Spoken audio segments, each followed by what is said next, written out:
கலைஞரின் கனவு இல்லம் திட்டத்திற்கு இதுவரை ரூபாய் 2125 கோடி ஒதுக்கப்பட்டுள்ளது. தற்போது 1 லட்சம் வீடுகள் கட்டப்பட்டு வருவதாகவும் அரசு விளக்கம் அளித்துள்ளது. இதுகுறித்து முதலமைச்சர் மு.க.ஸ்டாலின் வெளியிட்டுள்ள அறிக்கையில், தமிழ்நாட்டில் கிராமப்புற பகுதிகளில் ஏறத்தாழ 8 லட்சம் குடிசை வீடுகள் உள்ளதாக அனைவருக்கும் வீடு என்ற கணக்கெடுப்பின் வழியாக கண்டறியப்பட்டதன் அடிப்படையில் குடிசை இல்லா தமிழ்நாடு என்ற இலக்கினை அடையும் பொருட்டு எதிர்வரும் 2030ஆம் ஆண்டிற்குள் ஊரக பகுதிகளில் 6 வருடங்களில் 8 லட்சம் வீடுகள் புதிதாக கட்டித்தர அறிவிப்பு வெளியிடப்பட்டது.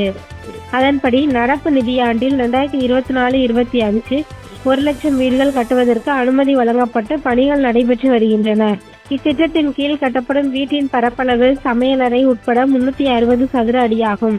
பயனாளிகளின் நிதிச்சுமையை குறைக்கும் பொருட்டு இத்திட்டத்தின் கீழ் டான்சம் சிமெண்ட் மற்றும் இரும்பு கம்பிகள் குறைந்த விலையில் கொள்முதல் செய்யப்பட்டு துறை மூலம் வழங்கப்படுகிறது.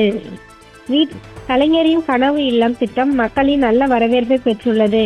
இத்திட்டத்தின் கீழ் வழங்கப்பட்ட 1 லட்சம் வீடுகளும் விரைவாக கட்டப்பட்டு வருகிறது. இதனை கருத்தில் கொண்டு வீடுகளின் கட்டுமான பணிகளை துரிதப்படுத்தும் பொருட்டு தமிழ்நாடு அரசு மேலும் 500 கோடி விடுவித்து ஆணை வழங்கியுள்ளது.